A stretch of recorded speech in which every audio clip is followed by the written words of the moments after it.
160 AD. The Roman denarius was 95% pure silver, trusted from Britain to Egypt. 270 AD. The same coin was 5% silver, 95% copper, worthless, and Rome collapsing. This is the story of how a coin destroyed the greatest empire in history.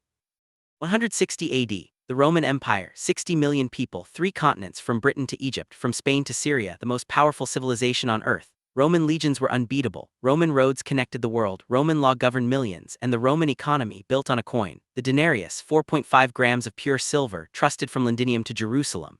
A Roman soldier earned 225 denarii per year. A loaf of bread cost half a denarius. The coin had real value, intrinsic value. Melt it down and you still had silver. The denarius was the empire, solid, trusted, real. In 150 years that same coin would be worthless. The silver would be gone, replaced with copper, and Rome collapsing, burning, dying. The weapon that destroyed Rome, not barbarians, not plague. A coin. This is the story of the coin that killed Rome. The Roman Empire at its peak was a marvel of human achievement. The Emperor Marcus Aurelius ruled over the largest empire in Western history. The treasury was full. Why conquest? The Romans had conquered everything worth conquering. Gaul brought gold, Egypt brought grain and gold. Dacia, modern Romania, had massive gold mines. When Emperor Trajan conquered Dacia in 106 AD, he seized 165 tons of gold and 331 tons of silver. That's roughly $15 billion in today's money. From one conquest, the Roman treasury overflowed. The mints produced millions of coins. Every denarius contained 95% pure silver. The remaining 5% was copper for durability. When you held a denarius, you held real money, real value. Merchants across 3 continents accepted it without question. Why? Because they could melt it down. The silver was real. The value was intrinsic, not a promise. Not a government guarantee, actual precious metal. The Roman legions were the best paid soldiers in the ancient world. Each legionary received 225 denarii per year. That was enough to live comfortably, enough to save, enough to retire with land after 25 years of service. The soldiers were loyal because they were rich. They fought for Rome because Rome paid them in real silver. The economy was stable. Prices were predictable. A loaf of bread cost half a denarius in 100 AD. It cost half a denarius in 150 AD. 50 years, same price. Why? Because the money was stable. The silver content never changed. The denarius of 150 AD was the same as the denarius of 100 AD. Same weight, same purity, same value. This was the foundation of Roman power, not just military strength, economic stability, a currency you could trust. But that was about to change, and when it changed, everything collapsed. 180 AD, Marcus Aurelius died. His son Commodus became emperor. Commodus was not his father. Marcus Aurelius was a philosopher, a warrior, a leader. Commodus was a narcissist. He believed he was the reincarnation of Hercules. He fought as a gladiator in the Colosseum. He renamed Rome after himself. He was insane, but more importantly, he inherited a problem. The treasury was strained. Marcus Aurelius had spent 12 years fighting Germanic tribes on the northern frontier. The Marcomannic Wars, they were necessary. The Germans were invading, but they were expensive, very expensive. The wars drained gold from the treasury. Meanwhile, a plague had swept through the empire. The Antonine Plague. Historians estimate it killed 5 million people. Maybe more. That's 10% of the population. Dead. Fewer people meant fewer taxpayers. Revenue dropped 30% in a decade. But the expenses, they didn't drop. The legions still needed to be paid, the bureaucracy still needed to function, the aqueducts still needed maintenance, the roads still needed repairs, and Commodus, he wanted games, gladiators, spectacles, bread and circuses for the masses. The Senate warned him, the treasury cannot afford this. We must cut spending. Commodus replied, find a way, and they did, the worst way possible. 190 AD. The Roman government issued a new order to the mint. Reduce the silver content of the denarius, not by much, just 5%, from 95% silver to 90% silver. Mix in a little more copper. Nobody will notice, they said. It's a small change, temporary, just until the treasury recovers. The mintmasters obeyed. They reduced the silver, kept the weight the same. The coins looked identical, same size, same design, the emperor's face on one side, a god or military symbol on the other. But inside, less silver, more copper. The government could now mint more coins with the same amount of silver. More money, same resources, problem solved, except it wasn't solved, it was the beginning of the end.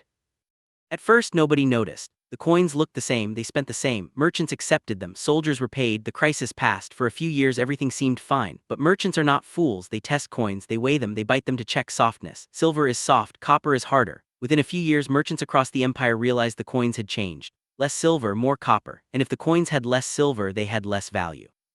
So merchants did what merchants always do. They raised prices, not by much, maybe 5%, maybe 10%, just enough to compensate for the reduced silver. A loaf of bread went from half a denarius to 0.6 denarii. Wine increased, olive oil increased, meat increased, everything increased slowly. Gradually, people noticed. Why is everything more expensive? They asked. We have the same money, the same coins. Why do they buy less? The government had no answer. Or rather, they had the wrong answer. They blamed the merchants. Profiteering, they said, greed, price gouging. The Emperor Commodus issued an edict. Price control. Merchants cannot raise prices above official limits. Violators will be punished. It didn't work. It never works. Price controls don't stop inflation. They create shortages. Merchants stopped selling at official prices. They sold on the black market instead, at real prices, higher prices. The economy began to fracture. But the government didn't learn. They needed more money, so they debased the coin again. 220 AD. The denarius now contained 50% silver and 50% copper, half the silver of 60 years earlier. Prices doubled. Bread now cost 1 denarius, the same bread that cost half a denarius in 160 AD. Soldiers noticed. Their salaries bought half as much. They demanded raises. The government complied, doubled military salary, but paid them in debased coin, so the soldiers were paid more coins, but each coin was worth less. Net result. Same purchasing power, maybe less. The soldiers were angry. Angry soldiers are dangerous. 235 AD. Emperor Alexander Severus was assassinated by his own troops. Why? He couldn't pay them properly. The coins were nearly worthless. The soldiers killed him and declared their general Maximinus Thrax the new emperor. Maximinus lasted 3 years, then his soldiers killed him too. Same reason, worthless pay, new emperor, same problem, and the cycle repeated. This period is called the crisis of the 3rd century, from 235 AD to 284 AD. 49 years, 26 emperors, most were assassinated, some ruled for less than a year. One emperor, Quintillus, ruled for 17 days before being murdered. Why did this happen? Economics. The empire was bankrupt, the coins were worthless. The legions were unpaid, so they rebelled, they killed emperors, they made their own generals emperor. The new emperor's first act. Debase the coinage even more, try to create money out of nothing. Mint more coins, pay the troops, but the coins bought less, so the cycle repeated. Each new emperor debased further, each debasement caused more inflation. Each inflation caused more instability, each instability caused more assassinations. It was an economic death spiral, and Rome was falling into the abyss. 250 AD. The denarius contained 20% silver and 80% copper. Prices increased tenfold from 160 AD. Bread cost 5 denarii, wine was unaffordable for common people. Meat was a luxury, the economy was collapsing. People stopped using coins for large transactions, they bartered instead, trade goods for goods because coins were unreliable. Their value changed every year. Why accept payment in coins that might be worth half as much next month? Barter was safer, but barter is inefficient, it kills economic growth, requires double coincidence of wants. You have grain, I need grain, I have olive oil, you need olive oil, trade happens, but if you don't need what I have, no trade, commerce slowed, markets shrank, the economy contracted, Roman GDP began to decline. For the first time in centuries, Rome was getting poorer. 270 AD. The denarius was dead. It contained 5% silver and 95% copper. It was basically a copper coin with a silver coating. People called it fool's silver. The coating wore off quickly, revealing copper underneath. Merchants refused to accept them. Soldiers refused to fight for them. The government tried minting new coins with new names. The Antoninianus, the Aurelianus, different names. Same problem, no real silver, no real value. Just copper with promises, and promises don't buy bread. By 280 AD, the price of bread was 50 denarii, 100 times more expensive than 160 AD. That's hyperinflation. The first recorded hyperinflation in Western history, and it destroyed Rome from within.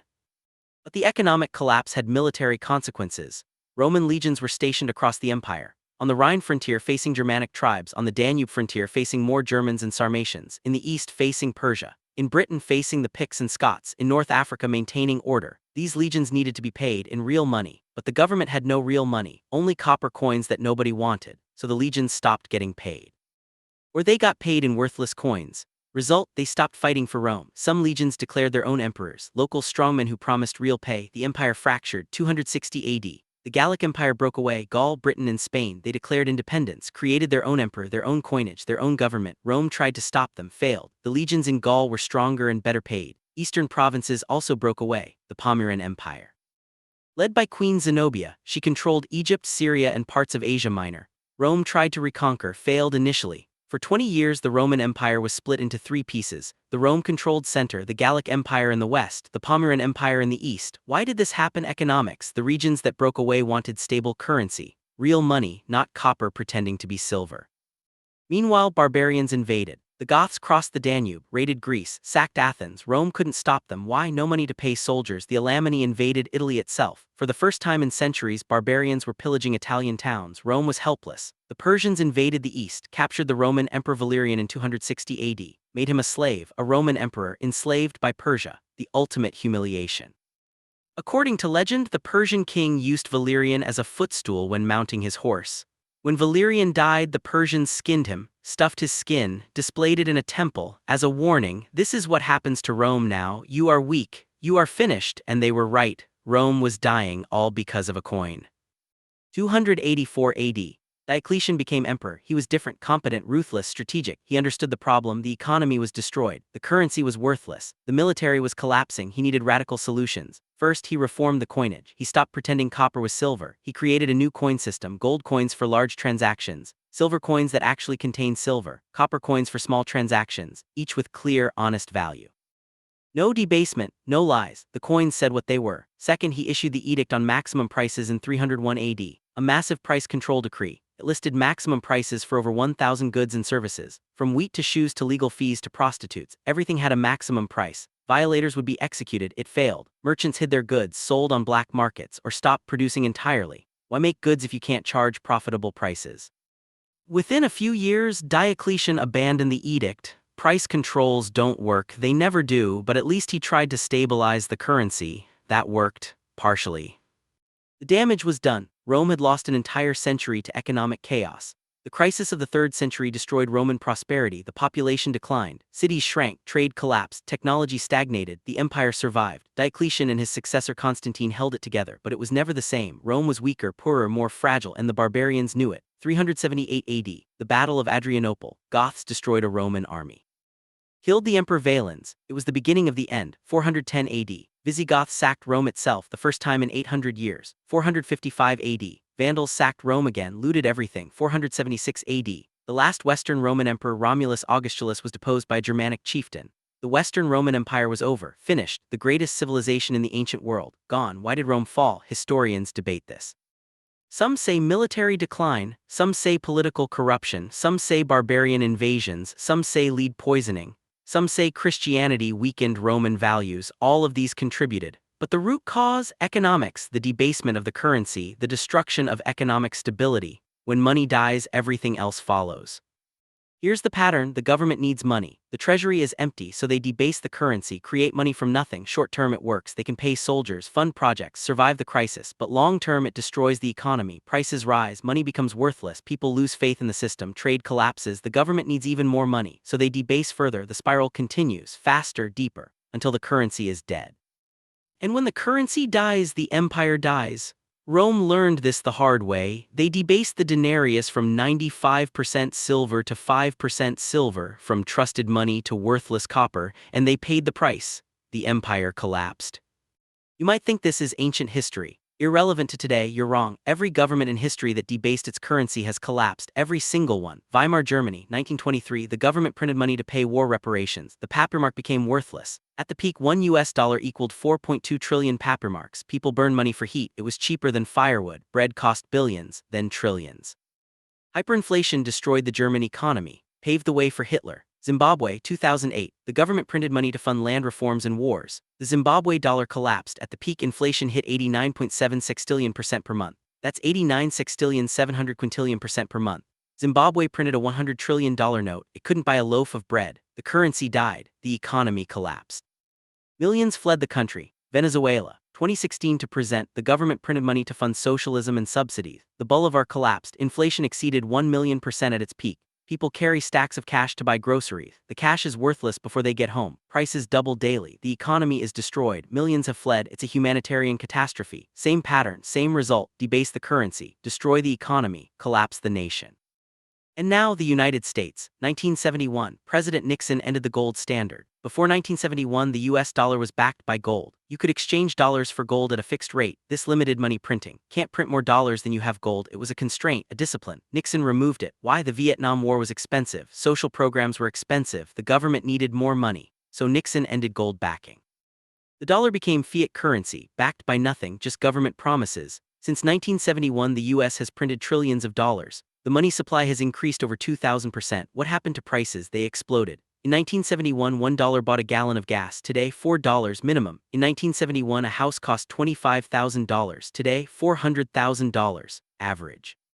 That's 1,600% increase. In 1971, college tuition was $1,500 per year. Today, $30,000. That's 2,000% increase. The dollar has lost 85% of its value since 1971. It's not backed by gold, it's not backed by silver, it's backed by faith. Faith in the US government. Faith that they won't print too much, but they are printing trillions during COVID. Trillions for stimulus, trillions for infrastructure. The money supply grows, the value shrinks, and the people feel it. Everything costs more, wages don't keep up, savings lose value. It's slow, gradual, not like Zimbabwe, not yet. But the pattern is the same: printing money, debasing currency, creating inflation. Rome debased the denarius. We print dollars. Rome went from 95% silver to 5% silver. We went from gold back to nothing back. Rome experienced hyperinflation. We're experiencing inflation. It's slower, more controlled, but the mechanism is identical. Create money without creating value. More money. Same goods, prices rise, the currency weakens, the economy suffers. Rome took 110 years to destroy the denarius completely. From 160 AD to 270 AD, how long will the dollar last? We're 53 years into fiat currency. 1971 to 2024, the dollar has lost 85% of its value. What happens in another 50 years? What happens when the world stops trusting the dollar? When China, Russia, Europe refuse to use dollars for trade? When they demand payment in their own currencies or gold or Bitcoin? The dollar's power isn't military. It's trust, global trust. The moment that trust breaks, the dollar collapses. And when the dollar collapses, America faces what Rome faced: economic chaos, political instability, military weakness, decline. The lesson of Rome is simple: you cannot create wealth by creating money. Wealth comes from production, from goods and services, from work. Money is just a tool, a medium of exchange. When governments debase money, they steal from their citizens. Every time they print money, your savings lose value, your wages buy less, your future becomes poorer. Rome knew this. The Romans weren't stupid. They knew debasing the denarius was dangerous, but they did it anyway. Why? Because the alternative was hard. Cutting spending, raising taxes, living within their means, that required discipline, sacrifice, political courage. Easier to debase the coin, kick the problem to the next emperor, let future generations pay the price, and they did pay with the collapse of Western civilization. Roman Empire, from Britain to Egypt, 60 million people, the greatest military in ancient history, the most advanced infrastructure, the most stable economy. Destroyed not by Goths, not by Vandals, not by Huns, destroyed by their own government, by the decision to debase the denarius, by choosing short-term survival over long-term stability. One coin, 90% silver lost, and with it an empire fell. The denarius started as trusted money. It ended as worthless metal. And Rome followed it into the grave. This is cinematic history tales, where empires fall, where economics kills, where history becomes cinema. If you want more stories like this, economic disasters, imperial collapses, and the brutal lessons history teaches, hit subscribe. Because Rome's mistake wasn't unique. It wasn't ancient, it's happening right now. The coin that killed Rome was silver turned to copper. The money that might kill us is paper turned to pixels, backed by nothing, printed endlessly, losing value constantly. Rome had the denarius, we have the dollar. Rome debased their currency, we print ours. Rome collapsed. What do you think happens next?